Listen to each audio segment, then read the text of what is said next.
Sabahınız xeyir olsun əziz dinləyicilər. Sağlam səhəri dinləyirsiniz. 93 FM-də bizim WhatsApp nömrəmiz var. 055 93 490 93-dür. Bugün olduqca maraqlı bir mövzuya toxunacaq. Sağlam qidalanma və xəstəliklərdən qorunmadan danışacaq. Yəni necə olur ki, biz sağlam qidalanma ilə xəstəliklərdən qoruna bilirik? Çünki düzgün qidalanma sağlam həyatın təməlidir və bir çox xəstəliyin qarşısını almaqda böyük rol oynayır. Bu mövzuda isə bizə dəyərli fikirlərini bölüşmək üçün bugün studiyamızda qonağımız var. Həkim nutrisioloq, eyni zamanda diyetoloq, Andop məzunu Şükran Sədirova bizim qonağımızda. Şükran xanım, sabahınız xeyir olsun, xoş gəlmisiniz. Xoş gördük, təşəkkür edirəm dəvətiniz üçün. Dinləyiciləri də salamlayıram buradan.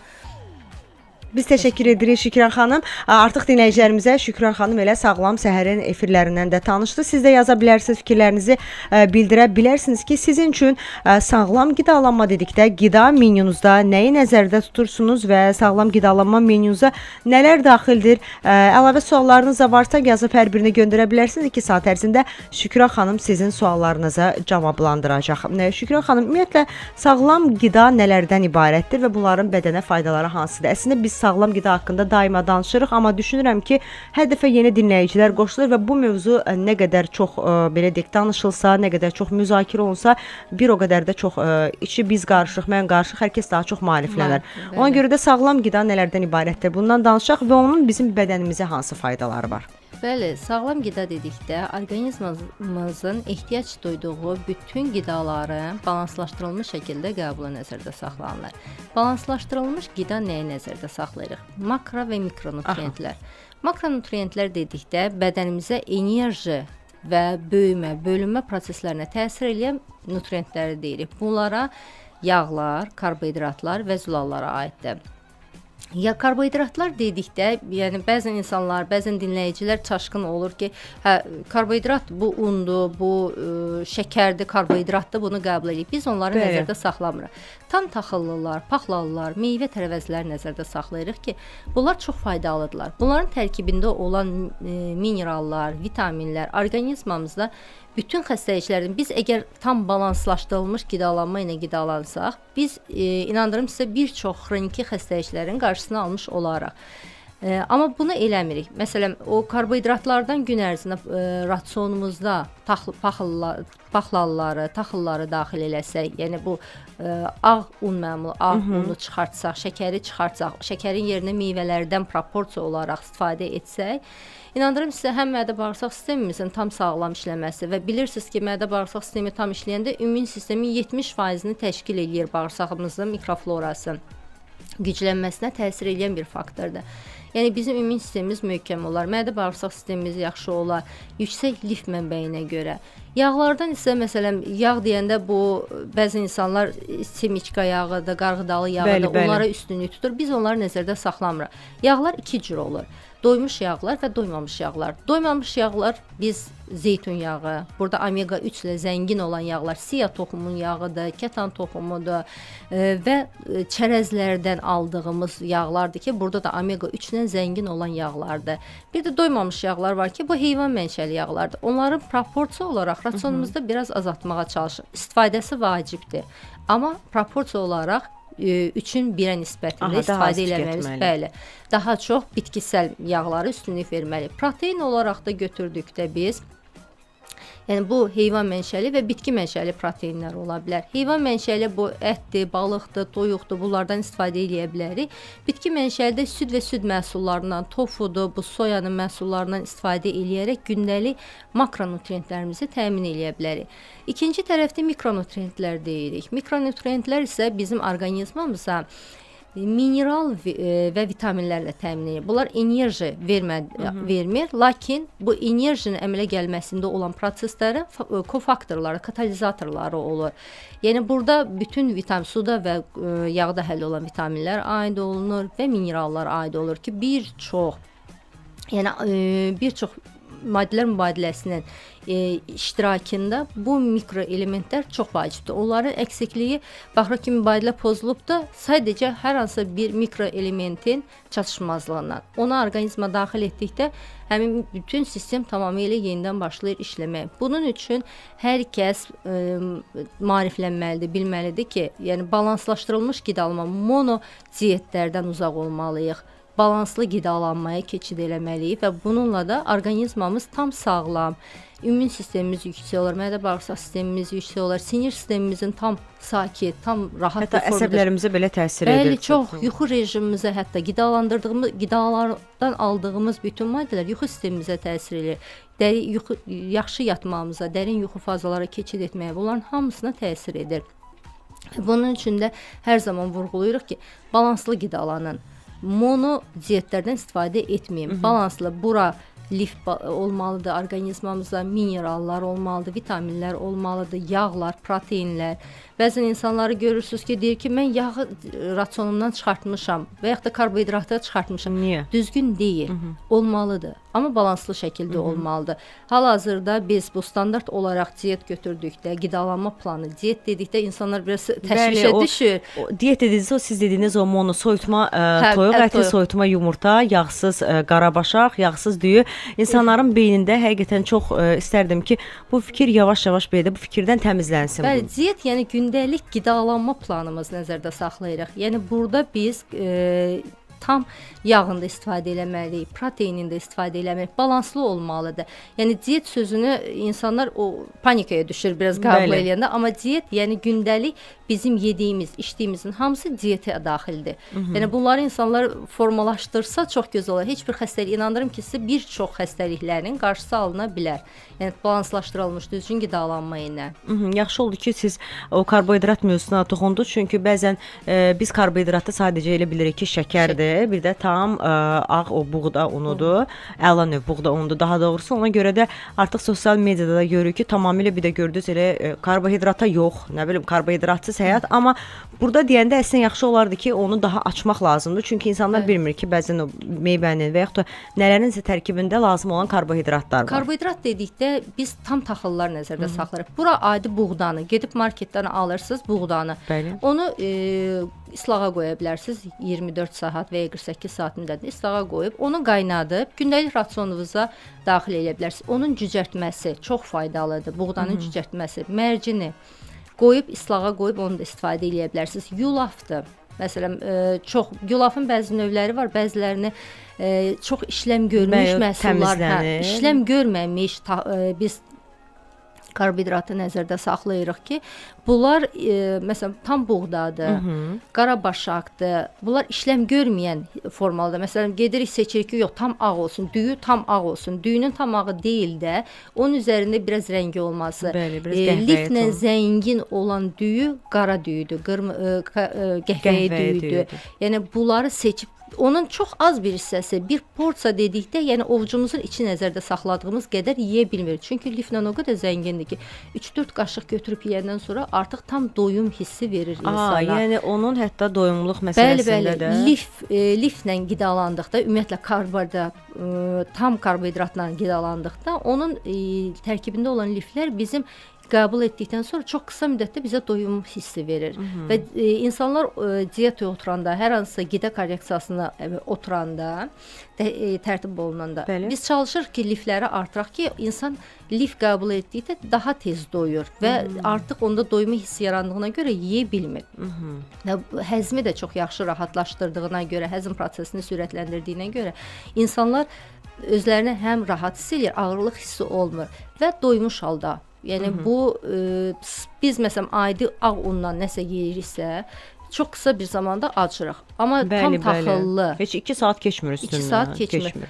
Tam taxıllı hər hansı bir məhsul yeyəndə baxırsınız ki, bu 3 saat səhər siz götürsəz hətta 4 saat belə saxlayır insanı. Bəli, yulaf bu tam 20 dəqiqə bişən yulafı siz onu səhər kaşa sıyıq kimi qəbul eləsəz, içərisinə biraz yağ töküb onu qəbul eləsəz, görürsünüz gün ərzində sizə 2 saat yarım, 3 saat və daha artıq bu sizi tam tox saxlayır.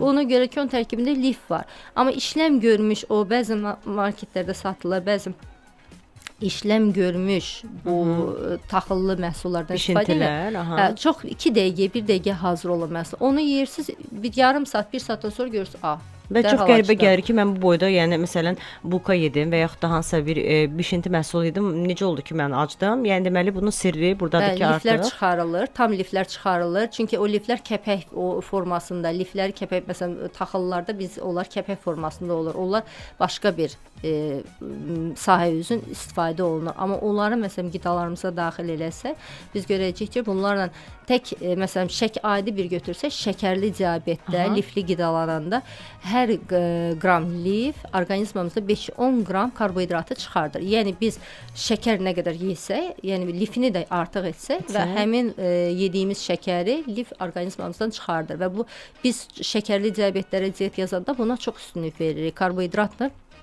bu formada təyin edilir ki, lifli olsun. Bunlardan şəkəri orqanizmdən çıxarılması üçün. hətta yəni o qədər xırda doğrudan dərinliklər, detallar var ki, bəzən insan onu nə qədər istəsə də algılaya bilmir. Mütləq şəkildə bir mütəxəssisin rəyinə ehtiyac duyur. Şükran xanım, tərəvəz və meyvələrin gündəlik pəhrizimizdəki rolu ümumiyyətlə nədən ibarətdir? Belə ki, götürsək, tərəvəz və meyvələr həyatımızın vazkeçilməsidir. Biz Bir anlıq burada- mən təsəvvür eləyə bilmir insan ki, tərəvəz və meyvə yoxdur. Yoxdur. Yəni, necə olar? Bəli, biz öyrəşmişik. Biz yeyə bilsək, tərəvəzləri də bişməmiş yeyə bilsək, gözəl olar. Çünki orada çox vacib bizə lazım olan vitamin və minerallar vardı, proteinlər vardı. Amma çox təəssüf bəzi səbəblərdən biz çiğ formada yeyə bilmirik. Meyvələri çiğ formada tükədirik. Belə ki, proporsiya olaraq götürsək, 200 qram meyvə 500 qram götürürsə 200 qram meyvə bu bir porsiya eləyir. Bir də 300 qramlıq tərəvəz gündəlik bizim balanslı qidalarımız 500 qram. Burada ən çox vitaminlərdə, meyvələrdə, tərəvəzlərdə nə var? Vitaminlərdə. Burada A, Y, C, D vitamini, mikroelementlər, maqneziumdur, sinkdir, selendir. Bu B-qrup vitaminlərdə, digər mikroelementlərlə çox zəngindir. Gündəlik proporsiya qəbul etsək, bizə lazımi miqdarda və qidanı qəbul edirik, amma bunları necə qəbul etməliyik? Bəzən deyirik, hə, insan fikirləşir, eşidir, həkim danışdı, dietoloq danışdı ki, meyvə yeyin. Gedirik proporsiyanı aşırırıq. Məsələn, insan tanıyıram ki, çox yeyir. Meyvə tələbatı çoxdur.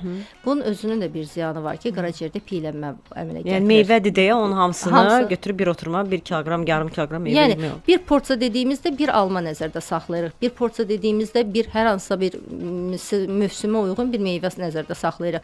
Yox, qarışıq istəyirsinizsə yarım porsiya, yarım alma, yarım digər bir meyvədən armud olsun və yaxud da ki, hər hansı sezonuna uyğun. Hərəsindən biraz. Bir porsiya, bir kasa götürürsüz, bu kasa ilə qəbul edirsiniz və bunu liflərlə qəbul etsəz daha yaxşı olar ki, qaraciyərdə piylənmə əmələ gətirməsin. Qabıqlı formada yesək daha yaxşıdır, eləmi? Bəli, qabıqlı çox gözəldir. Sadəcə indiki zamanə ilə əlaqədar bu pestisidlərdir, bunlar dərmanlanmasına görə biraz onların artıq parafin olduğuna görə biraz çəkinməyə məsələdir. Ya o qədər yaxşı yumalısınız ki, parafini çıxarda biləsiniz də xarici dərisindən. Və yaxud da ki, soyub da tükətməyi artıq başqa çeşidimiz qalır. Sodalı suda saxlamaq necə, Şükran xanım? Mikrobları öldürür. Sodalı sudur, sirkəli sudur, bəzən duzla əlavə edib bunları yuyub, təmizləyib istifadə eləmək məsləhətdir. Çox biz meyvə qəbul etdikdə orqanizmimizdə bilirik ki, meyvələrin tərkibində fruktozadır. Fruktozaya insulin ehtiyac deyil və bu birbaşa qaraciyərdə proses baş verir.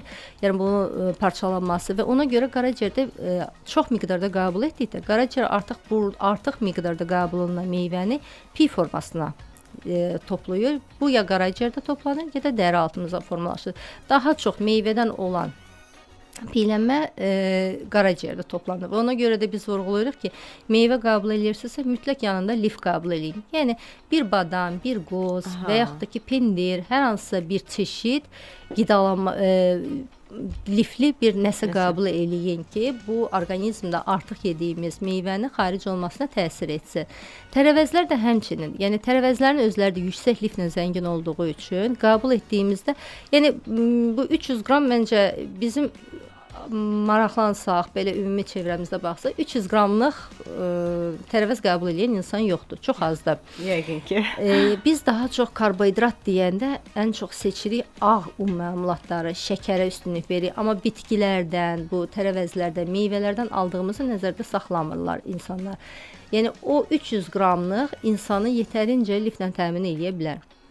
Və mineral və vitaminlərlə təmin edə bilər. Əgər insan proporsiyalı, yəni günorta bir kasa tərəvəz salatı qəbul eləsə, siz burada həm mineralınızı, həm vitamininizi, həm lifinizi tam bir şəkildə bəzən bura Almış olacaq. Bəli, almış olacaq. Bəzən məsələn avokadonun özü yağdır. Yağlı bitkidir. Burada omega 3-ü də hətta almış olacaq. Əgər yarım avokadonu siz salatınıza daxil edirsinizsə, omega 3 yağını da siz almış olursunuz. Dinləyicimiz yazır ki, 29 yaşım var, qızartmalardan imtina etmişəm, yalnız sobada bişirmiş yeməkləri yeyirəm, zeytun yağı və limon suyuyla salatlarımı dadlandırıram, doğru mu edirəm, yoxsa yanlış? Çox doğru eləyirsiniz. Sobalarda qızartmaya bir nəzarət eləyək ki, 150 dərəcədən yuxarı olmasın. Üstü qızarmış, bu bəzi Malps reaksiyası deyirik, qızarmış, tütləşmiş olmasın. Və bir də məsələn toyuğu atırıq sobaya Şükran xanım, yəni heç mi onun qızarmasını istəyir, yoxsa 150 dərəcədə? 150 dərəcədə siz bir 2 saat, yəni məsləhət eləmir. İstəyirsiniz dərili qoyun, qızarsın, dərisini çıxardın, artıq içində o əti qəbul eləyəsiniz. Bir də önəmli bir faktor vurğulayım ki, duxovka yeməkləri qoyanda biz alüminium kağızlardan istifadə edirik. Bəli, alüminium folqa. Bəli. O çox ziyanlıdır. Ondan yəni istifadə etməsək, Bu çox food blogerlər arasında çox dəbdir. Çox dəbdir. Bəli, ən azından onun altından artıq bişirmə kağızı qoyub üzərinə gümüş kağızı çəksək. Bəli, o kalka dediyimiz bişirmə kağızını qoyub, daha sonra o alüminium folqanı üzərinə qoysaq, bəli, burada çünki alüminium istiliyə dayanıqlı element deyil. O dərhal parçalanır və alüminium yükü biz alüminium qəbul edirik, ağır metaldır. Metalları qəbul edəndə baş ağrıları, bizdə yuxusuzluq, bir çox başqa problemlər əmələ gətirir. Onun üçün yəni müştəridən dinləyici nəzərdə saxlasın ki, duxovka bişirməsi çox gözəldir. Qızartmalarda bəli, sobada bişirmə. Zeytun yağı ilə də salatların istifadəsi çox əla, ideal bir qidalanma planıdır. Sadəcə bir dənə sobada 150 dərəcə, bir də gümüşü kağızlardan istifadə etməməsi məsləhətdir. Yeri gəlmişkən bəy dinləyicidir. Çox maraqlıdır ki, bu yeməkləri özü bişirirmi, yoxsa xanımı bişirir? Onu da bizə yaza bilər. Daha bir dinləyicimiz yazır ki, mənim üçün sağlam qidalanmaq, yüksək zülallı məhsullara fokuslanmaqda özüm idmanla məşğul oluram. Toyuq filesi, yumurta və qatıq hər zaman menyumda olur. Karbohidratları isə tam taxıllı məhsullardan alıram. Çox gözəl, çox gözəl. Sadəcə bir dənə onu nəzərinizə saxlamaq lazımdır ki, protein qəbul edirsinizsə, mütləq burada proteinin dərəcəsi var, faizi var.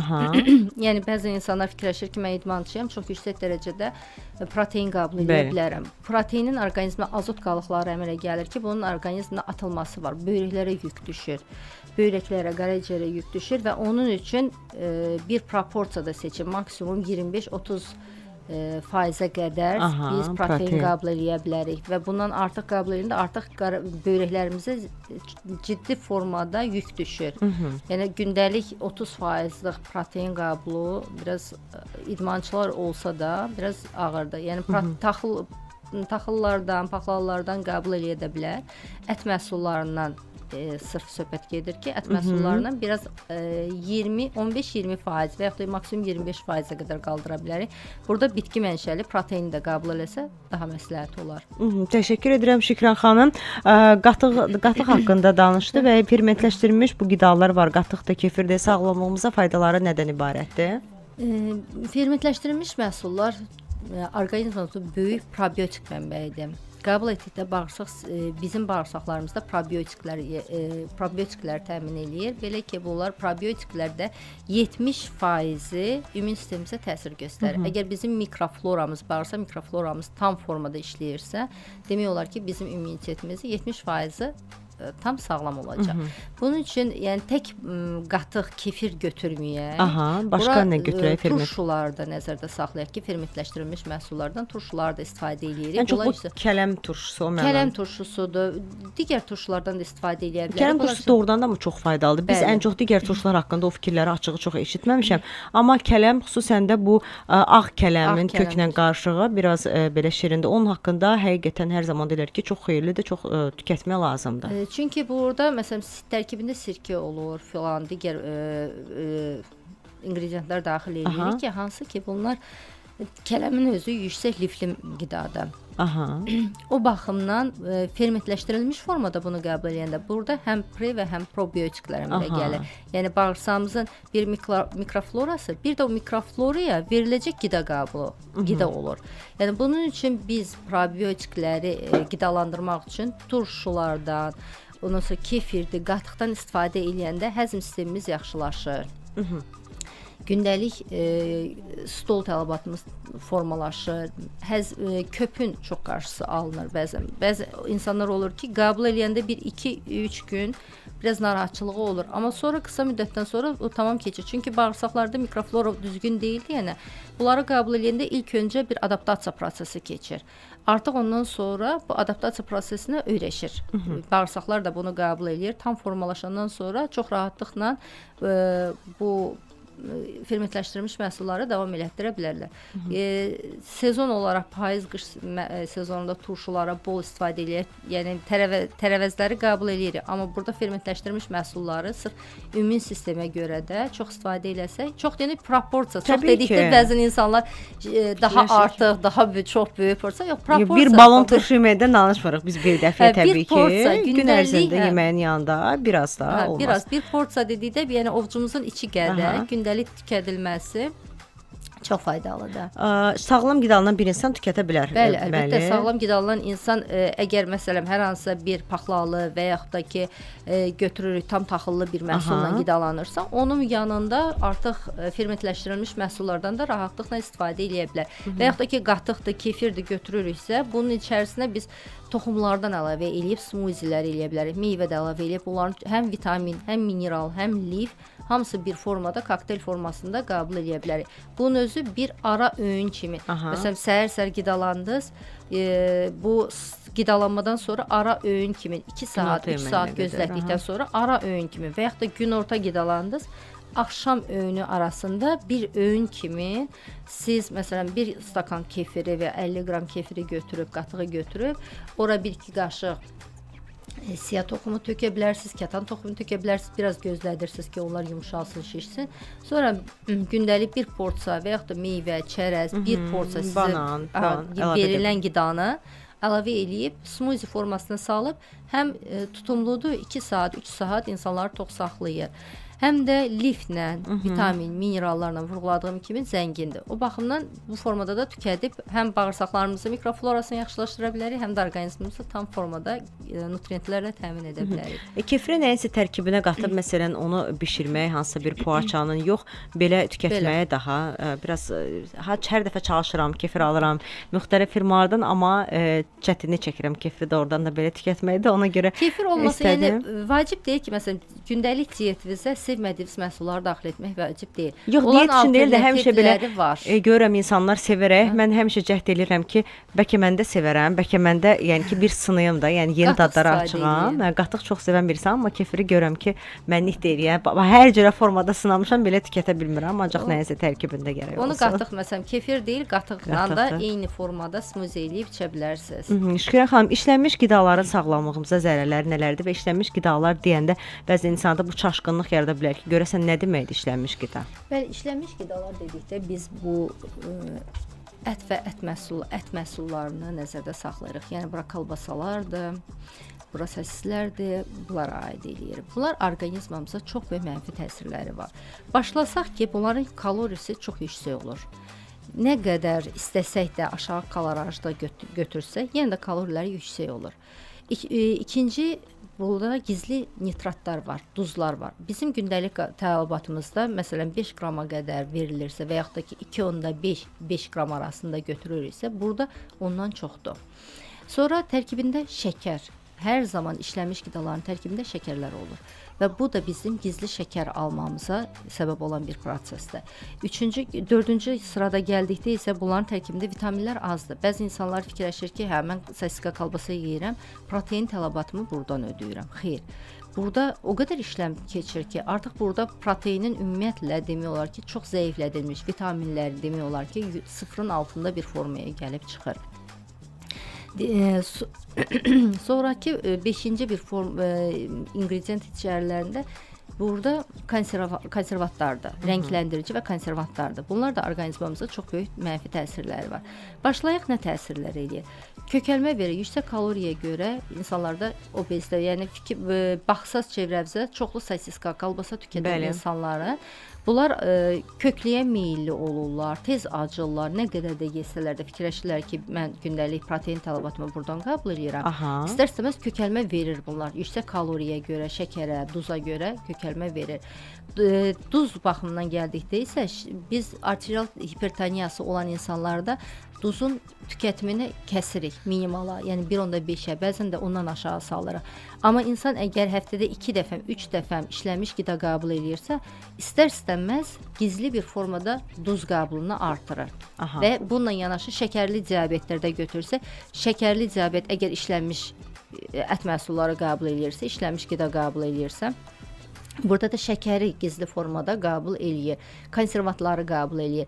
Bunlar obezitini, ürək xəstəliklərini və şəkəri tetikləyən və inkişafına təsir edən çox böyük, mənfi təsir edən çox böyük faktorlardan biridir. Yəni bunları rasionumuzda minimallaşdırmaq məsləhətdir. Yəni insan deyir, mən öyrəşmişəm buna, hər gün yeyirəm.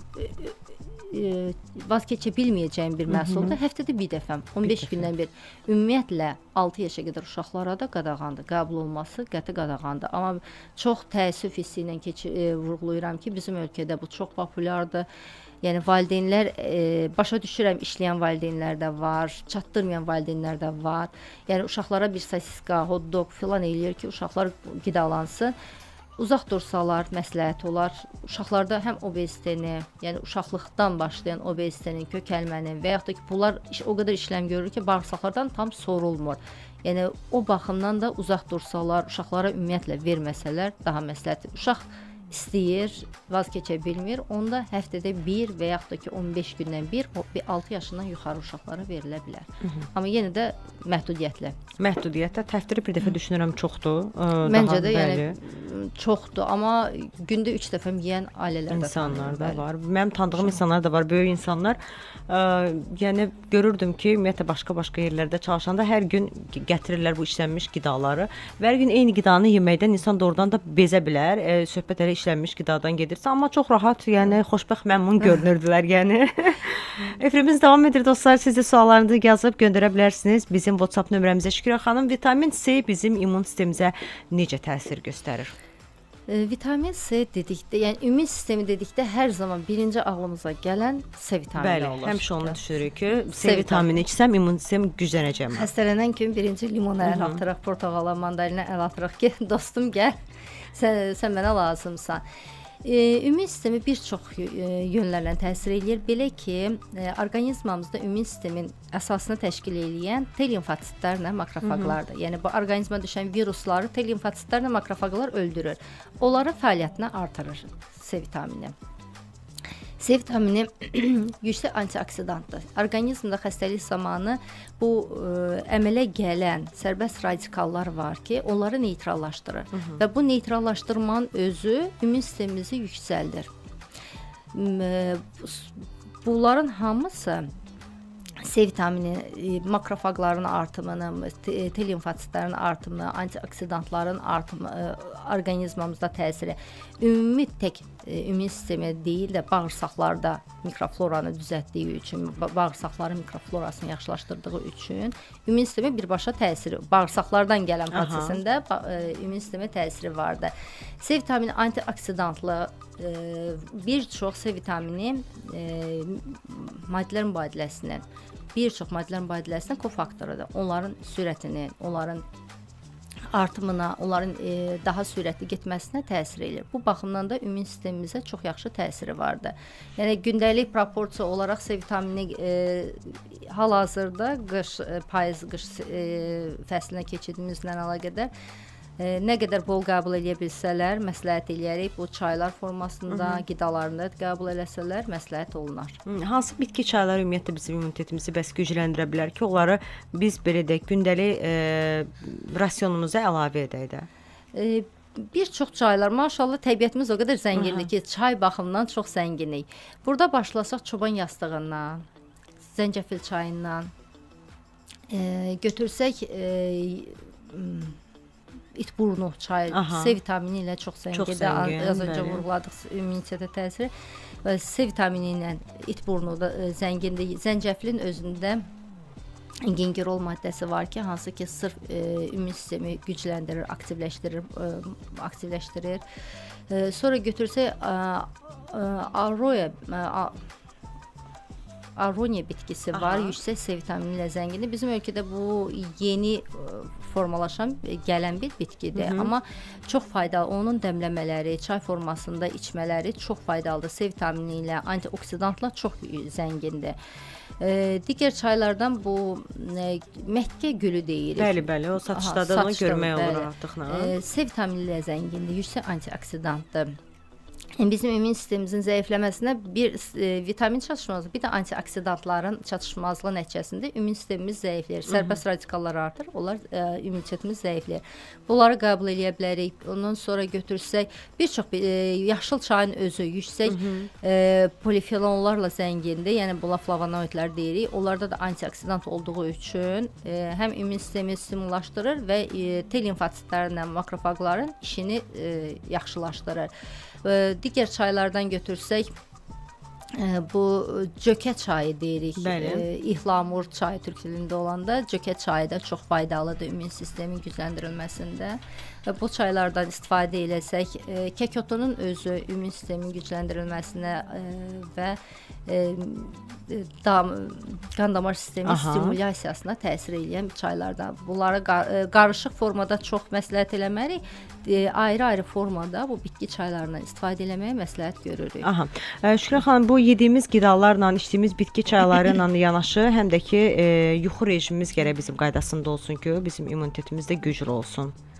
Bəli, yuxu sistemi elə bir sistemdir ki, bizdə bütün orqanizmamızın toparlanmasına, formalaşmasına təsir edən yeganə sistemdir. Əgər biz düzgün qidalanırıqsa, lakin yuxu rejimimiz düzgün deyilsə, biz nə də yesək heç nə təsir eləməyəcək.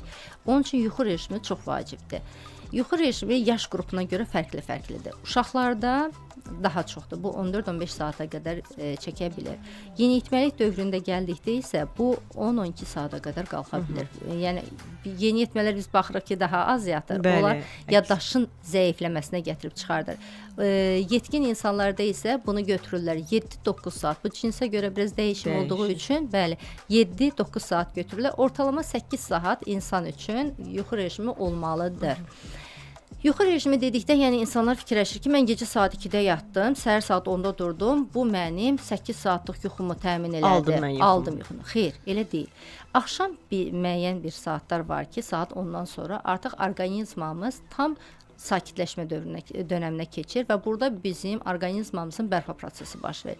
Burada bütün qarmonlarımızın sintezi, ifrazı başlayır ki, bunların özləri çox vacibdir. Əgər siz həmin dövrü ötürdünüzsə, həmin hormonun ifrazını zəiflətdiniz. Siz artıq burada sinir sistemi, parasimpatik, simpatik sinir sistemi deyilən bir formalar var ki, onların işini pozmağa başlayırıq. Zəiflədi və siz məsələn gecə saat 2-də yatdınız, artıq bu dövrdə sizin məsələn üçün ödün ifrazı formalaşdığı bir dövrə düşürsünüzsə, sadəcə sizdə buna qədər olan məsələn qalxana bənzər vəzin ifrazı idisə, siz onun işini pozduğunuza görə gəlir, səhər duranda görürsünüz halsız durursunuz. Nə qədər 8 saat yatsaz da, amma halsız durursunuz. Çünki siz artıq o saat 10-dan başlayan qarmonun, 11-dən başlayan qarmon ifrazını stoplamısınız demək olar ki. Və ondan sonra başlayır, məsələn, mədə şirəsinin ifrazı da başlayacaq zəifləməyə həmin vaxtı, gecə yatdığımız üçün. Bütün ümumilikdə götürsək, hormonal sistemimizin zəifləməsi müşahidə olunacaq. Və bunun üçün yuxu rejimi səhər saat, axşam saat 10-dan nə qədər erkən yatsız bir o qədər yaxşıdır. Erkən yatıb erkən qalxmaq. Çünki bəzən kardioloqlar da çox yaxşı vurğulayır. Səhər-səhər kortizol hormonu çox yüksək ifraz olunur. Bu hardasa 8-in yarısı 7 üçün nəzərdə saxlanılır. Və bu zaman infarkt riskli, infarkt ən çox bu vaxtlar olur. Və bu vaxtı erkən daha məsələn 7-8-in yarısından erkən durmaq bu hormonun ifrazının, yəni pik olduğu dönəmdə yuxu halında olanda problemlərə səbəb ola bilər. Amma siz oyaq olanda artıq o problemi aradan götürmüş olursunuz. Onun ifrazını biraz aşağılamış olursunuz. Şükran xanım, qidalanma mövzusu əslində çox genişdir. Biz onu bir efirə çətin ki sığışdıra bilərik. Zaten bu mövzuya biz tez-tez qayıdırıq. Əsas məsələ trans yağlar və aşırı şəkər istehlakı hansı xəstəliklərin riskini artırır. Xüsusən artıq mağazalara girəndə o vitrinlərdə deyir, trans yağlardan gözlərimdir qana boyandı. Yəni elə bir vəziyyət yaranıb. Bəli, trans yağlar o qədər günümüzə daxil olub ki, əvvəllər məsələn bu margarindir, trans yağlardan bu qarğıdalı simiçka yağını əllə axtarsaydıq, indi çox tək-tük. Çox çeşid o qədərdir ki, hər firmanın da buraxdığı yağlar vitrinləri bəzəyir. Bunların orqanizmamıza çox böyük təsiri var. İltihab ilk öncə onu vurğulayım ki, trans yağlar, bu bitkisel, məsələn qarğıdalı simiçka yağları orqanizmimizdə iltihabı tətikləyir, iltihabı artırır. Yəni iltihabı artırırsa, bu şəkəri, ondan sonra obeziteni, ürək xəstəliklər riskini get-gedə artırır. Bunları qəbul etdikdə biz nə olur? Ümumiyyətlə omega 3 ilə omega 6, yəni trans yağların tərkibində omega 6, omega 9 yağ turşularının miqdarı çoxdur. Bunlar bizdə 1-in 4-ə və ya maksimum 10-a nisbət olmalıdır. Amma günümüz müasir dövrümüzdə 1-in 70-ə, 100-ə qədər qalxır. Yəni bu nəyə göstərir? Bəli. Çevrəmizə baxsaz görərsiniz ki, o qədər obeziteli uşaqlar, balaca uşaqlardır. Çünki onlardan bişirilmiş şirniyyatlar, onlardan bişirilmiş yeməkləri qəbul edir.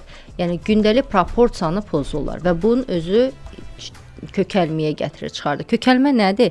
Deyir ki, qeyri-infeksiyonlu iltihabı prosesdir. Yəni bədən artıq iltihablaşır. O qədər biz trans yağları, omega 6 yağlarını qəbul edirik ki, bunların proporsiyada qəbul edəndə çox gözəl, bizə faydaları var. Amma proporsiyanı aşdıqda iltihabı prosesləri yaranır. İlk öncə obezitə, kökəlməyə. Yəni bu yağlar sorulmur bədəndə yağ formasında toparlanır, qalır. İltihabı prosesləri tətiklir. Yəni burada şəkərdir. Bu insanlar trans yağlardan qəbul etdikdə onların şəkərdə iltihabı prosesləri sürətləndirir. İltihabı prosesləri biz çalışırıq ki, omega 3 ilə və yaxud da ki, hər hansı bir müayinə tibbi dərmanlarla azaldaq. Amma biz onları dərman qəbul edirik, yendirməyə çalışırıq, amma bir sahədən də götürürük. Omega 6 yağ turşuları trans yağlardan qəbul edirik və bu iltihabı prosesi yenə də artırırıq. Yəni dərman qəbul etməyimizə baxmayaraq bədənimizdə çoxdur. O baxımdan bunların qəbulu azaltsaq çox yaxşı olar. İkinci bir yandan şəkəri vurğulayırsınız ki, şəkər. Bir də bunu vurğulayım ki, ürək-damar xəstəliklərində də çox böyük mənfi təsirləri var. Burada orqanizmamızda nə deyirik? Deyirik trans yağlar aşağı sıxlıqlı xolesterin var. Bir də yuxarı sıxlıqlı xolesterin var. Bizə yuxarı sıxlıqlı xolesterin, xoş xolesterin deyirik. Onun olması faydalıdır. Amma aşağı sıxlıqlı xolesterin bu damarların daralmasına gətirib çıxarır. Hipertoniya, infarkt risklərinə gətirib çıxardır.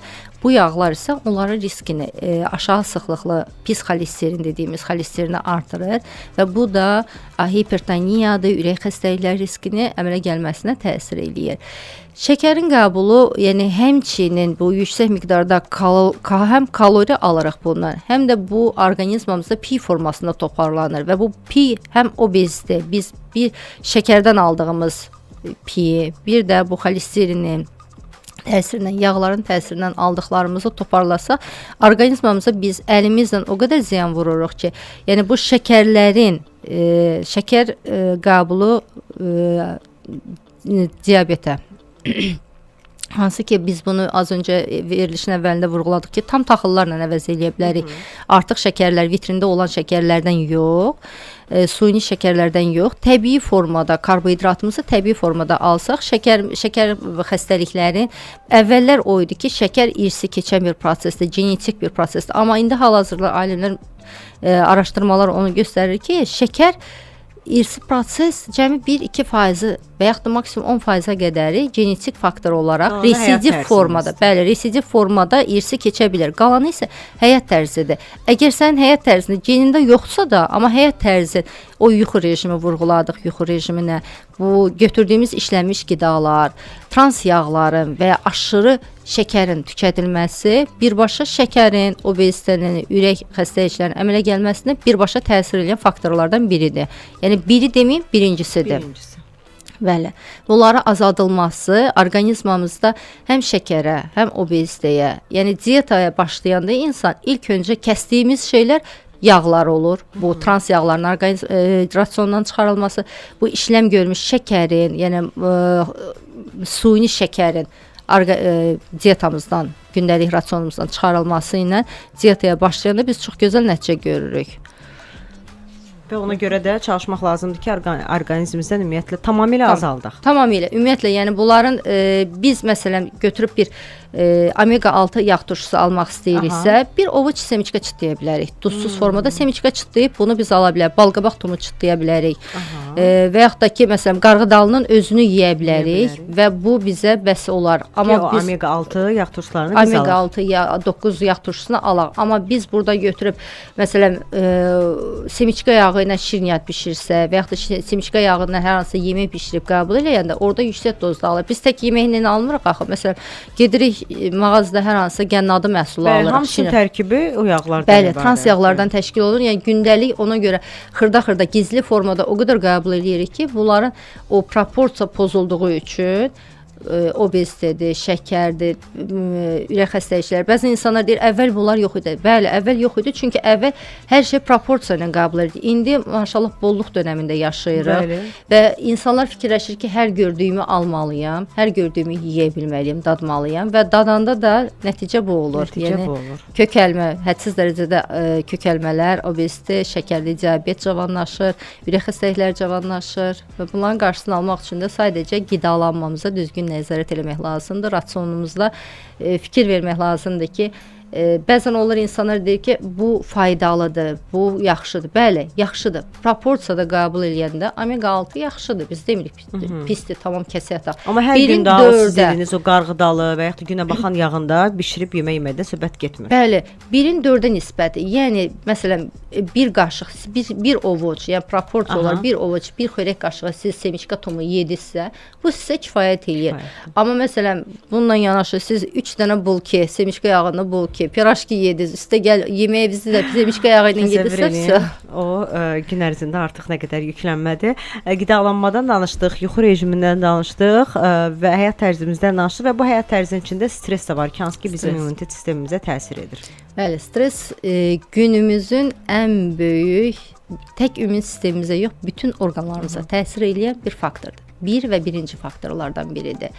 Stress kortizon hormonu deyirik ki, bu orqanizmamızda müəyyən bir saatlarda gün ərzində bu hormonun səviyyəsi artır, yenir. Yəni bu bizim artıq orqanizmamız buna bir formada reaksiya verir. Yəni buna artıq adaptasiya olmuşuq. Stress hormonu artanda baxırıq ki, məsələn, mədə şirəsi ifrazı azalır. Qidalanmamızda məsələn insanlarda su toplanma olur, həzm prosesi dayanır və yaxud da digər hallarda. Bu stress hormonunu aşağı salmaq üçün ilk öncə bir çox mənfi təsirləri var. Damarları spazm əmələ gətirir. Hansı ki, məsələn, qan dövranında problemlər yaradır. Mədə bağırsaq sistemində az öncə vurğuladım. Mədə şirəsinin ifrazını azaldır və bu həzm, məsələn, bəzən insanlar olur, deyir, əsəbi olanda yeyirəm. Ondan qaçınmaq lazımdır. Çünki əsəbi olanda yediyimiz su həzm olunmur. Mədədə bir kütlə formasında qalır. Çünki mədə şirəsi artıq ifrazı azalır. Bir 10-15 dəqiqə keçdikdən sonra yenə bu həzm olunur. Amma həmin dönəmdə dərhal yedikdə o həzm olunmur. Həzm olunmamış şəkildə də bağırsaqlara keçdikdə bu artıq həm ağırlıq, həm köp, həm bir çox problemlərə səbəb ola bilər. Stressin özü yuxu rejiminə təsir edir, çox təəssüf ki. yəni yuxuya getməni ya problem yaradır, ya yuxu arasında yuxuların fazalarını, keçidini problem yaradır. Ümumiyyətlə insanlar var ki, stres halında yatır, deyir ki, mən yatıb dincəlməliyəm, amma tam dərin yuxuya gedə bilmir. Çünki o stres kortizol hormonu səviyyəsi aşağı düşmür. Və bunların hamısını nəzər alaraq bir çox tədbirlər görə bilər insanlar ki, bu stresdən uzaq olmaq üçün. İlk öncə açıq havada yürüyüş. Məsələn, çox yaxşı fiziki aktivlik deyirik. Bəzən fiziki aktivlik insanlar var ki, deyir mən gedə bilmirəm zala. Okay, gedə bilmirsiniz. Yəni yarım saatlıq, həftədə 150 dəqiqə nəzərdə saxlayırıq da bunu. Gündə yarım saat yürüyüş. Bu orta tempdə də ola bilər, sürətli tempdə, amma aşağı tempdə olmasın. Yürüyüş, yarım saatlıq, bu hardasa 2 kilometr, 3 kilometr gəzinti nəzərdə saxlanılır. Yürüyüş, yoga çox gözəl stresi aradan götürür. Ondan sonra meditasiyalar çox yaxşı, tənəffüs hərəkətləri var ki, bunlar da stresi çox yaxşı azaldır. Sonra hobilər, məsələn, stresin azalmasına köməklik göstərən faktorlardan biridir. Qrup formasında idmanlar. Bu futboldur, tennisdir. Biraz da motivasiya verir insana. Motivasiya verir və basketboldur. Bunlar da insanlarda stresin azalmasına köməklik göstərir. Digər məsələn götürsə, təbiətdə hər hansısa bir qrup formasında işlər nəzərdə saxlanılır ki, həm təbiətdə, həm də fiziki aktivlik fonunda olan işlər də stres hormonunun azalmasına təsir edir və stres hormonu yuxarı olduqda bir çox bu xroniki proseslərin hamısı bir-biri ilə əlaqəlidir. Yəni ümumilikdə götürsək, orqanizmimiz elə bir formada qurulubdur ki, bütüncüldür. Yəni bir orqanımız ağrıyanda, əlimiz ağrıyanda fikirləşməməliyik ki, bura nəyə görə ağrır? Buranın səbəbi olmalıdır ki, hər hansı bir prosesdən gələn bir ağrıdır. Yəni bu qidalanmadan ola bilər. Bu orqanizmimizin stres faktorunun yüksəkliyindən ola bilər. Yuxunun pozulmasından, vaxtında yatılmamasından, hətta qidalanmanı balanslı qidalansanız belə, vaxtında qidalanmasaz və yaxud da ki, deyirsiniz ki, mən 3 öğün qidalanıram, amma stresli qidalanıram. Məsələn, yediyiniz ortam sizə xoş gəlmir. Deyir, sinmir də o yedi. Bəli, həzm prosesində problem yaranır. Və yaxud da ki, insan var ki, əsəbidir, qidalanır, streslidir, sürətli yeyir. Bu sürətli yeməyin özü tam çiynənməmiş formada qida qalıqları mədə şirəsində tam həzm olunmur ki, mədəyə düşür, həzm olunmur. Bunların hamısı bütüncül olaraq orqanizmamıza təsir edir. Onun üçün maksimum dərəcədə çalışmaq lazımdır ki, stressdən uzaq. Hamı deyir ki, stressdən uzaq necə duraq? Başa düşürük, gündəlik stresslər olur. Amma bu stressləri qəbul edib və bədəndən çıxartmaq lazımdır. Bədəndən çıxar. Məsələn, yatmağa gedirsiniz, telefonu artıq kənara qoymalısınız. Yəni yatmağa 2 saat qalmış, artıq telefondan uzaqlaşmalısınız ki, o stres hormonu, kortizol get-gedə səviyyəsi aşağı düşsün.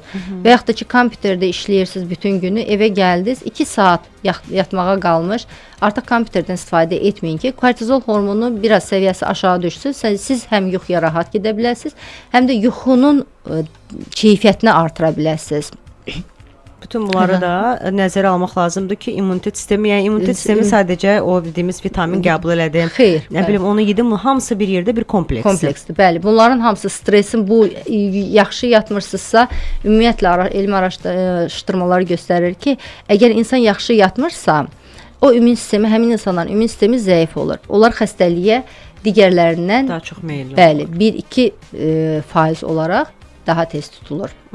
Və yaddaş pozğunluğu əmələ gətirir bu insanlarda. Məsələn, yaxşı 8 saatlıq yuxu yatmayan insanlarda yaddaş pozğunluğu əmələ gətirir və yaxud da ki, qavrama qabiliyyətinin aşağı düşməsinə gətirir. Bunların hamısı öz növbəsində stresi də yaradan faktor olur və bu stresi yaratdığına görə də ümmun sistemimiz avtomatik aşağı düşməyə başlayır. Nə qədər biz stresdən uzaq olsaq, stresi azaltsaq, yəni adi yürüyüşü biz deyirik stresin azaldılması üçün istifadə edək ki, stresi azaldaq, kortizonu aşağı salaq. Burada tək kortizonu biz aşağı salmırıq. Kortizolu aşağı salmaqla təmiz havada gəzirik, oksigen alırıq, orqanizmimizə oksigen balansını təmin edirik və fiziki aktivliyimiz zamanı bədənimizdə qan dövranı sürətləndirir və bunun özü də belə makrofaqlarımızı, limfositlərin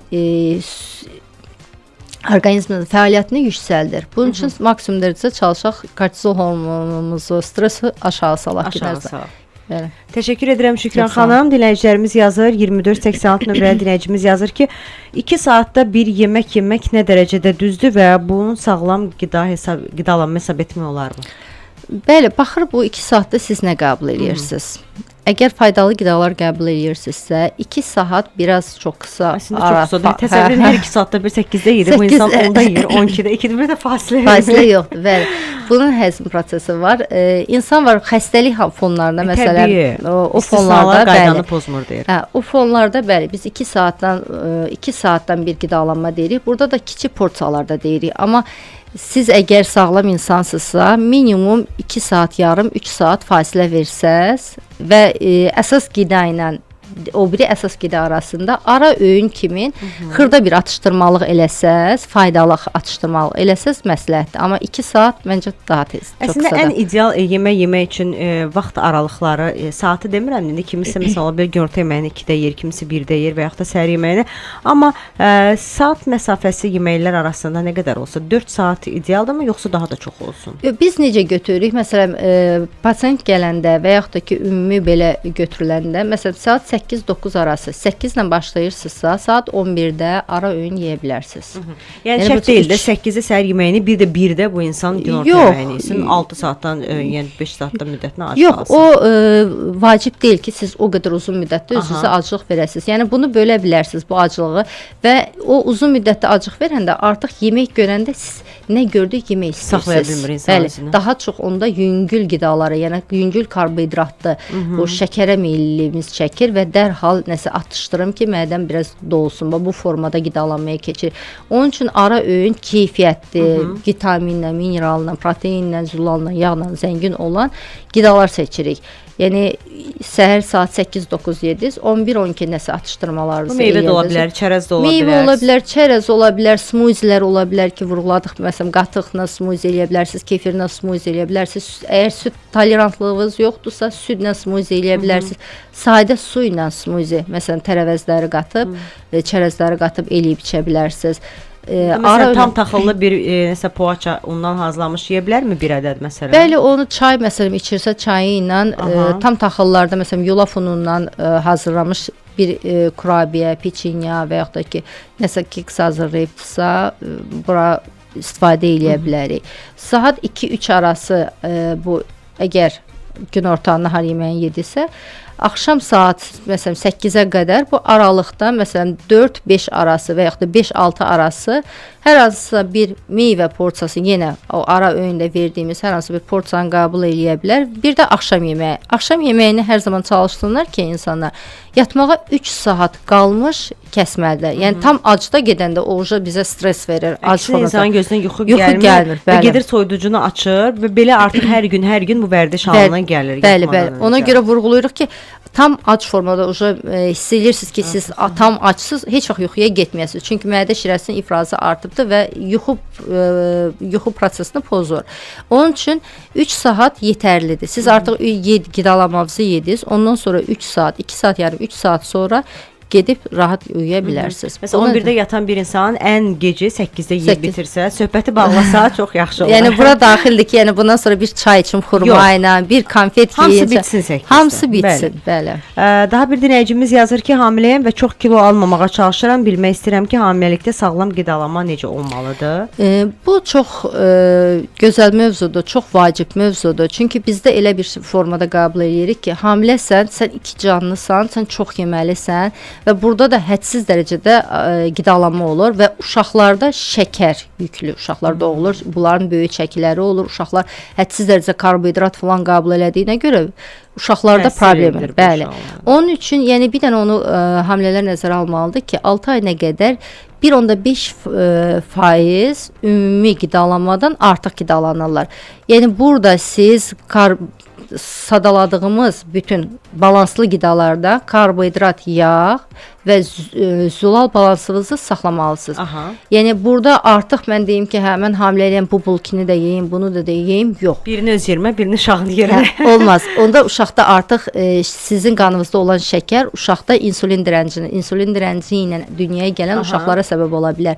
Onun üçün buna diqqət eləmək. Yemək istəyirsiniz karbohidrat, tam taxılları seçin, paxlalıları yeyin. Ümumiyyətlə bizdə paxlalılara çox az Çox maraqlı ki, əslində kifayət qədər zəngin ölkəyik. Mən o qeyri-adi tanınmayan heç bişirilmiş paxlalardan danışmıram. Götürək lobiyasıdır, noxududur, hər cürə lobiya var. Yəni Bəli, çeşid hər həmçinin. cürə o qaragöz lobiya deyirlər, qırmızı lobiya, ağ, hər cür lobiya var. Amma həmişə mən də çox düşünürəm ki, mağazada da həmişə bir özüm üçün həmişə monitorinq edirəm. Yəni insanlara xoşlayıram ki, fikir verim. Məsələn, mən çox tükədirəm, bilmirəm, ya uşaqlıqdan beri çox sevirəm də. Amma insanlara belə qəribə gəlir. Hətta bəzi insanlar olur ki, biz məsələn uşaqlığımızdan şorbalarımıza həmişə noxuddur, lobiyadır, amma elə insanlar var, mənə belə baxır ki, onun üçün sən indi lobiya ala biləcəksən və yaxud da noxud. Yəni heç öyrəşməyib, çünki öyrəşmək ağız dadı deyə bir şey var. O uşaqlıqdan ya 20-30 yaşına qədər belə öyrəşməyib. Çox qəribədir, mənə çatmır biraz o məsələ. Bəli, çünki paxlalar çox zəngin qida məhsullarıdır. Bunlar həm zülaldan zəngindirlər. Həm bizim yəni bitkisel zülal deyirik. Bitki zülallarımızı biz mərcidən, lobiyadan, noxuddan rahatlıqla ala bilərik. Yəni biz həftədə 2 dəfə ət yesək və onunla yanaşı həftəyə 2 paxlaları qəbul eləsək, bizim protein mənbəyimizi yetərincə qəbul eləmiş olaraq. Lif mənbəyidir. Yüksək liflə zəngindirlər. Yəni bu mədə bağırsağımızda az öncə vurğuladıq, şəkərin orqanizmə atılmasına köməklik göstərir. Mədə bağırsaq mikroflorasını təmin edir. Bu baxımdan çox zəngindir. Yağlarla zəngindirlər. Mikroelementlərlə zəngindirlər, vitaminlərlə zəngindirlər. Amma çox təəssüf ki, gündəlik rasionumuzda çox az istifadə olunur. Və bu bəzi insanlar deyir köp əmələ gətir. Onların bişirmə qaydaları biraz fərqlidir. Onlar islağa qoyulmalıdır ki, onların tərkibində olan flavonoidlərin çıxarılsın və rahat bir formada qəbul olunsun. Buna görə, yəni biraz maarifləndirmə işlərindən sonra ümid edirik ki, əvvəllər daha az idi. İndiki pokoleniya biraz istifadə edir, əvvəl biraz istifadə edir. Amma əvvəllər daha az, çox az istifadə olunurdu. Ümid edirik ki, get-gedə yəni artar istifadəsi paxlaların. Baha da deyil. Məsələn, ekzotik bir paxlalı alıb gətirməyə ölkədə ehtiyac deyil. Ən sadə. Ən sadə bu qırmızı o sadələri sadalayaq. Yəni ehtiyac yoxdur doğrudan da hər şeydə qeyri-adi. Yəni təbiət bizə bizim ölkəmizə nə veribsə, ondan kifayət qədər yarana bilərik. Hansılardır bunlar? Bax, qırmızı lobiyadır, qara göz deyirik, qırmızı lobiya deyirik. Bu ağ lobiyadır, tez bişən lobiyadır, noxuddur, yaşıl mərcidir. Bu paxla bu cənub bölgəmizdə paxla olur. Bəli, may ayında ən gözəl vaxtlardır o paxladan alıb. Bəli, onlardan istifadə edə bilərik. Bol-bol bunlardan istifadə eləməklə, yəni gündəlik rasionumuzu biz zənginləşdirib və həm protein, həm yağ, sadaladığım bütün makro və mikronutriyentləri biz ala bilərik rahatlıqla. Şükran xanım, ümumiyyətlə vaksinasiyanın məqsədi nədir və vaksinasiya necə işləyir? Onun iş prinsipi necədir? Belə ki, vaksinasiya orqanizmimizə patogen dedikdə bura virusdur, infeksiyaların zəiflədilmiş dozu və yaxud da ki, onların öldürülmüş dozasının yeridilməsidir. Bunları yeridildikdə orqanizmimizə immunoglobulin dediyimiz zülal var ki, artıq bunlar təkrar orqanizmimizə daxil olanda onları tanıyır. Makrofaqların və T limfositlər sayəsində onları dərhal tutub zərərsizləşdirir. Və bunun üçün orqanizmimizdə vaksinasiya olması mütləqdir. Körpəlikdən. Yəni bəzən valideynlər maarifsizlikdən başa düşürük ki, bunlar tam dərk olunmur ki, bunlar nədir? Bəziləri deyir ki, mikrobdur orqanizmim yerdə. Xeyr, bu zəiflədilmiş dozdur ki, hansı ki orqanizmimizə heç bir fəsad, heç bir ziyan vurmur. Və əksinə immunitet yaradır səndə. Bəli, orqanizmə həmin infeksiya, həmin patogen orqanizmimizə daxil olduqda artıq bədən bu patogeni tanıyır. Kiçik dozda da olsa biz bunu qəbul eləmişdik deyənə tanıyır və dərhal T limfositlər, yəni immun sistemimiz dərhal həmin patogenlərə qarşı reaksiya verir. İmmunitetdə vaksinasiyanın olunması immun sistemə çox böyük təsir edir. Bu uşaqlıqdan başlayaraq bu formadadır. Yəni bizim doğum evlərindən uşaqlar dünyaya gəldikdə artıq hepatit B-yə qarşı ilk gündən vaksinasiya olunur. Və bu get-gedə, yəni bir çox başqa vaksinlər də var ki, uşaqlar üçün burada götürürük biz tetanusdur, parazitdir, göğüs kürəkdir, məxmərəkdir, qızılcadır, ondan sonra meningokoklardır. Bunların hamısına qarşı vaksinasiya dövrünə uyğun 2 ayına, 4 ayına, 6 ayından bir dozalar və get-gedə isə bunların fərqli dozalarda artıq təyin olunur. Polimiyelit, bunların hamısı ölkəmiz tərəfindən tam məcburi paket məcburidir. Bəzi vaksinlər var ki, ölkəmizdə var, məcburi deyil, amma uşaqlar üçün bunlar məcburidir. Nəyə görə məcburidir? Uşaqlar cəmiyyətimizin həssas bir təbəqəsidir. Bunlarda immunitet formalaşır. Bu uşaq bağçaya gedir, burada kollektiv immunitet formalaşmalıdır və bu kollektiv immunitet, yəni vaksinasiya fərdi deyil. Bir dənə onu nəzərə salmaq lazımdır ki, fərdi deyil. Məsələn, mən vurdurdum, keçdi, getdi. Yox.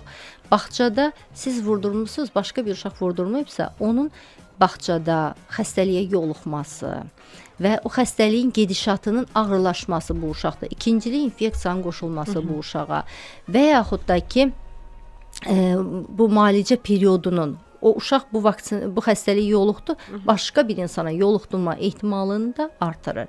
Onun üçün vaksinasiya edildikdə kollektiv vaksinasiya olmalıdır. Yəni kollektivdə böyük bir əksəriyyətə vaksinasiya olunmalıdır. Sonra keçirik məktəb etabına, 1-ci sinifə və yaxud da ki, yuxarı siniflərə get-gedə olduqda, yəni bu əsasən vaksinasiya prosesi yeniyetməlik dönəmində bitmiş olur. Bu dönəmə qədər bitməsi üçün vaxtında uşaqlardan peyvənd olunmalıdır. Peyvənd olunmayan valideynlər bəzən deyir ki, mən elətdirmirəm, imtina eləyirəm. Düzgün deyil. Başa düşməliyik ki, uşağımız həssasdır. Cəmiyyətdə günü-günə inkişaf edən bir çox virus, infeksiyalar var, hansı ki, yəni əvvəllər qızılcaya qarşı vaksinasiya yox idi, bir çox insan ölürdü. Su çiçəyinə qarşı yox idi, ölürdü insanlar. Tetanusda, digər infeksiyalarda, viruslarda, hansı ki, onlardan uşaqlar, insanlar, tək uşaqlar yox, yaşlı nəsildə, hamilə qadınlardır, yaşlı nəsildir. Bunlar həssas təbəqələrimizdir ki, hansı ki, onların immuniteti aşağı olur. Onlara mütləq vurulmalıdır. Ölüm halları olurdu. Amma günün bugünü götürsək, bu infeksiyalardan ölüm faizi çox aşağı düşüb. Nəyə görə? Kütləvi vaksinasiya ilə əlaqədar. Yəni, əgər vaksinasiya olunursa, bu məktəblərdə də belədir. Yəni, məktəblər başlayanda artıq məktəbdən tələb olunur ki, bütün vaksinasiyalar olunsun. Yəni, bu həm təhsilin səviyyəsini aşağı salır, cəmiyyətin sağlamlıq kriteriyasını aşağı salır vaksinasiya olunmayanda və xəstəlik xərci ailələrdə, məsələn, bu əlavə xərcdir. Əgər vaksinasiya olunmusunuzsa, uşaq bu xəstəliyi tutur, amma çox yüngül bir formada keçirdi. Bəzən heç o hiss olunmayan bir formada da keçə bilər, amma olunmayan vaksinasiya uşaqlarda bu ağırlaşır. Həm ağırlaşma prosesi uzanır, ikincili infeksiyaların qoşulmaları çox vaxtı artır. Bunların hamısı vaksinasiya olunmağa məcburiyyət göstərir. Yəni, valideynlər şuurlu şəkildə düşünməlidir ki, uşağın vaksinasiyadan yayındırmamalıdır. Və bunu poliklinikalarımızda, məktəblərdə, güclü şəkildə, məsələn, sizdə radio formasında güclü şəkildə təbliğ olunmalıdır ki, valideynlərə mütləq vaksinasiya olunsun. Bundan əlavə mən vurğulamaq istəyirəm ki, Səhiyyə Nazirliyinin indi payız sezonuna keçdiyimiz üçün mövsümi qriplə bağlı və Səhiyyə Nazirliyinin təşkilatçılığı ilə bütün poliklinikalarda, həm uşaq, həm böyük poliklinikalarında qrip virusuna qarşı vaksinasiya da var. Bu qrip virusu biraz fərqli virusdur. Burada tez-tez mutasiya uğradığına görə qrip virusu hər zaman o yeni ştamplar gətirilməlidir. Və bu yeni ştamplar da keçənki artıq virusa qarşı çıxır. Və bu da bizi bu ilki virusdan qoruyur. Bunun üçün tam pulsuz şəkildə poliklinikalarda gedib vurdura bilərlər və bu vaksinasiya sentyabr ayından artıq başlayıb vurdurmaq, məsləhətli. Qeydiyyatda olduğunuz poliklinikaya yaxınlaşıb müraciət edə bilərsiniz. Qeydiyyatdan keçirsiniz, yəni uşaq və böyük poliklinikalarında fərqi olmur. Oradan artıq bu peyvəndləri əldə edib vurdurursunuz uşaqlarınızı. Sentyabrın 15-i artıq məktəb başlayır. Siz artıq o peyvəndlərinizi vurdurub rahatlıqla uşaqları məktəbə göndərə bilərsiniz. Yəni sentyabrı çatdırmadınız, yəni bu sezon dönəmində, yəni vurulsa, inandırım ki, sizə məktəblərdə qrip virusu hədsiz dərəcədə yayılır. Evə də az xəstəliklər gələr.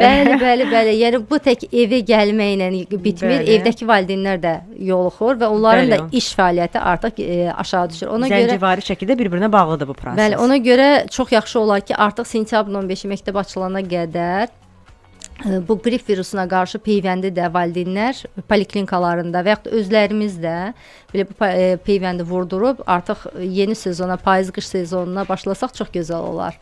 Şükür xanım, bir də peyvəndlərə qarşı, vaksinlərə qarşı allergik reaksiyalar bəzən görürük, müşahidə edirik. Hansı hallarda bunlar olur adətən?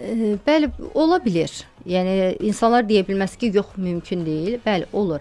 Bunlar nadir hallarda olur, amma olur. Bəzən bu insanların genetikasında allergiyası olan insanlarda olur. Məsələn, biz vurğuladıq ki, qidalanmada mədə-bağırsaq problemi olan insanlar var, qidalanmada allergiya və həmçinin o həssas insanlarda olur. Yəni normal sizin əgər genetikavızda allergiya olmayıbsa, uşaq vaxtı siz vurulan peyvəndi və yaxud da ki, hər hansı bir peyvənd vurulubsa, allergiyavız olmayıbsa, başqa peyvənd vurdursanız onda olmayacaq. Amma sizin genetikavızda allergiya meyillik varsa, bu hallarda müşahidə olunur. Çox nadir hallarda tərkibindəki komponentlərə qarşı allergiya ola bilər. Burada yəni zolalı tərkibli molekulalardan istifadə olunur ki, bunlara da qarşı allergiya ehtimalı, yəni 0,1% olsa belə və yaxud da ki 1% olsa belə allergiya olması ola bilər. Anafilaktik şoklarda bunların hamısı çox cüzi, çox aşağı bir faizli bir göstəricilərdir. Amma yenə də olma ehtimalı var. Burada nə olur? Şişkinlik ola bilər, qızartı ola bilər, qaşıntı hissi ola bilər, ürək bulantısı ola bilər və bu zaman əgər bunlardan hər hansı bir baş verdikdə dərhal həkimə, sahə həkiminə və yaxud da ki, poliklinika həkiminə müraciət edib qarşısını almaq mümkündür. Bunu da yəni ki, nəzərdə saxlamaq lazımdır dostlar. Yenə də bir daha qeyd edək ki, mövsümü bu qripə qarşı peyvənddə ola bilərsiniz. Bunu da unutmuruq.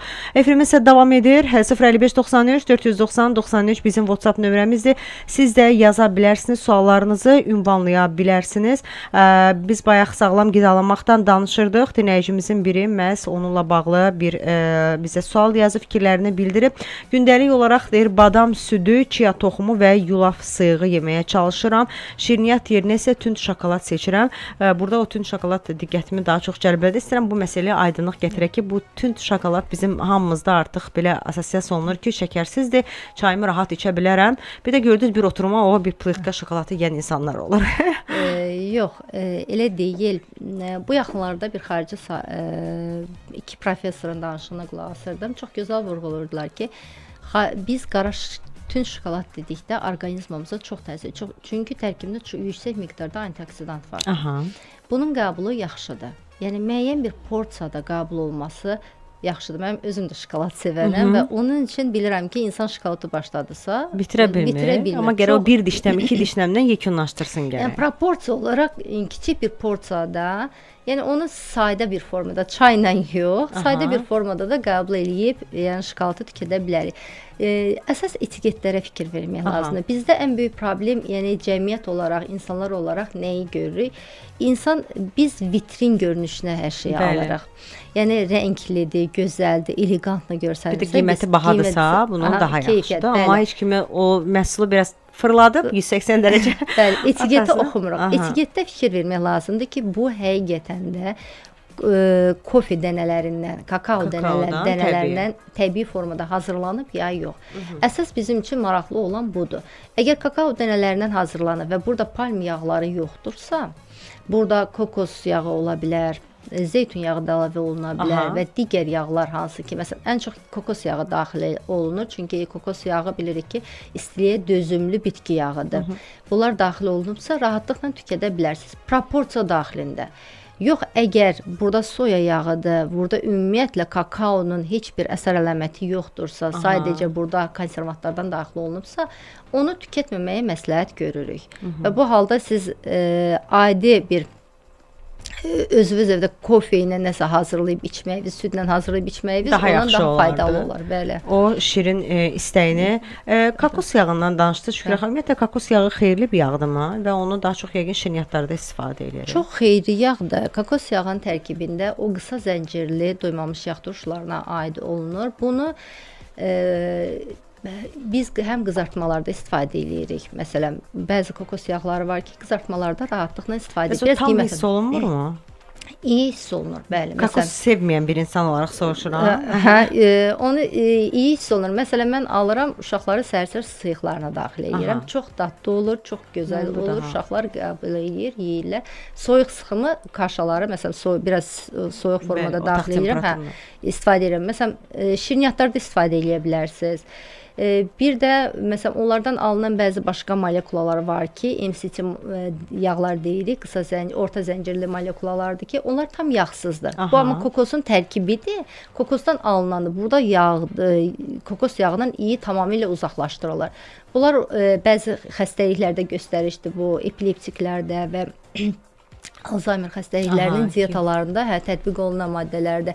Amma insan var ki, sağlığına fikir verir. Bu yağları gündəlik rasionuna da daxil edib, gündə 1-2 qaşıq o imенно beynin qidalanmasına xüsusən beynin qidalanmasına çox yaxşı təsir eləyir. Bu yağlar bu formada tam yağsız. Kofe içirsinizsə, kofenizə də daxil edib içə bilərsiniz. Tam yağsız, iysiz, çox üzr istəyirəm, dadsız, iysiz bir yağ əmələ gəlir. Amma kokosun özündə bəli, iyi var.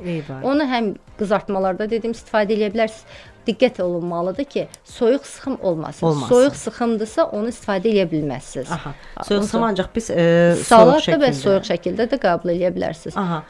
Kokos yağından danışarkən ağlıma bir də onu istərdim özüm üçün soruşum. Bu son zamanlar onlayn platformalarda satışda da görürəm və yaxud da xarici food blogerlər sağlam qidalanma istifadə edirlər. Xurma suyu, bir də alma suyu, belə bir şirəsi. Məsələn, nəsə bir şey eləyəndə götürək ki, smuzinin üzərinə çiyələkdən nəsə düzəltmək istəyir. Məsələn, onu tavaya atır, biraz onu alma suyu və ya şirinləşdirmək üçün ümumiyyətlə xurma suyu, alma suyu belə satışda satılır, belə görmüşəm. Ümumiyyətlə bu biz paketlənmiş qidaları yoxsa bu da marketinq oyunudur. Məsləhət eləmirik. Yəni ümumiyyətlə biz məsələn nə isə yeyiriksə, orqanizmamıza biz yemək üçün yaşamırıq. Biz sadəcə yeyirik ki, bədənimiz hər hansısa bir makronutriyenti qəbul eləyək. Və uzun ömürlü sağlam yaşayaq. Sağlam yaşayaq, bəli.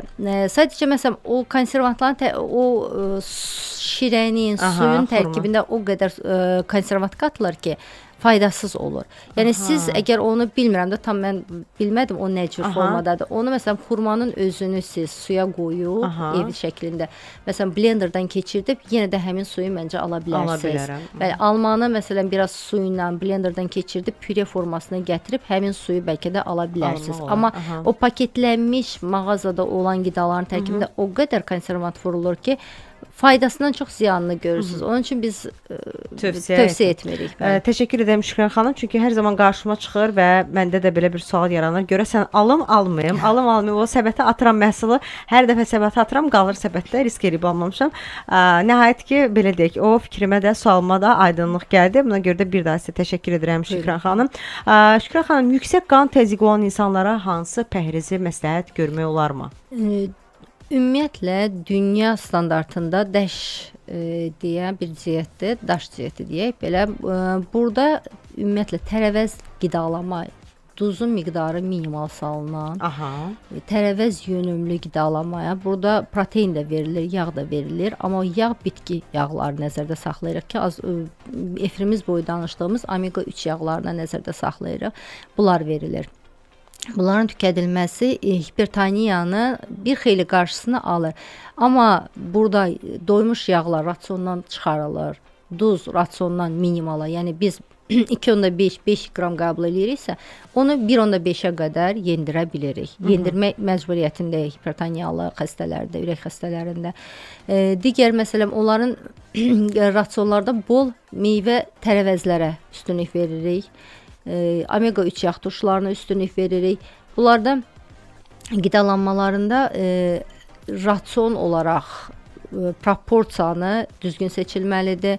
İşlənmiş qidalardan uzaq durulmalıdır. Paketlənmiş qidalardan uzaq durulmalıdır. Natriumun, şəkərin və duzun qəbulu minimala endirilməlidir və maye qəbulu. Maye qəbulu da burada yəni hər kəs kimi 2,5-dir, amma istisna halları ola bilər hipertoniyalı xəstələrdə. Onları da nəzarət etmək lazımdır. Çünki nə qədər siz duz çox qəbul eləsəz, içdiyiniz maye qalır orqanizmdə, duz mayeni çıxarda bilmirsiniz və bu da təzyiqin, qan kütləsinin artmasına gətirib çıxarır və bu da təzyiqə, yəni damarlarda axan qanın həcminin artmasına və hipertoniyaya səbəb ola bilər. Ona görə biz duzu aşağı salırıq və tövsiyə edirik ki, minimal, yəni gizli şəkərin və duzun alımına da nəzarət olunmalıdır ki, bu xəstələrdə hipertoniyanın qarşısı alsın. Yəni diyet versək də bu kənarda olan, görmədiyimiz, amma təsir edən faktorların da qarşısını almağa çalışmaq lazımdır. Biz bugün bir daha əmin olduq ki, sağlam həyat tərzi, düzgün qidalanma xəstəliklərdən qorumağın əsas yollarından biridir. Son olaraq dinləyicilərimizə bu mövzuda nə demək istərdiniz Şükran xanım? Dinləyicilərimə onu vurğulamaq istəyərdim ki, ilk öncə qidalanmanıza fikir verin. Qidalanmanızla yanaşı yuxu rejiminizə fikir verin. Və qidalanmada az öncə dinləyici də vurğuladı ki, tələsə-tələsə yeyirəm. Bəli. Bu qidalanmanın intensivliyinə də, necə qidalandığınıza da fikir verin və proporsiyalara fikir verin. Ən əsası da yuxu rejimi və stressdən uzaq durun. Və bu halda siz həm sağlam, həm uzun ömürlü, həm də yaxşı, gözəl əhval-ruhiyyədə hər zaman olasınız. Təşəkkür edirəm Şükran xanım bir daha sizə. Dostlar, siz də Sağlam Radio 93 FM-də qalın, Sağlam Səhər verilişində qalın, bizimlə qalın, sağlam və xoşbəxt olun. Dalğanı dəyişmirsiniz, bir-birindən gözəl mahnılar sizi gözləyir. Bizdən bugünlük bu qədər. Sabah saat 8-də yenidən eşidilərik. Hələlik özünüzə yaxşı baxın.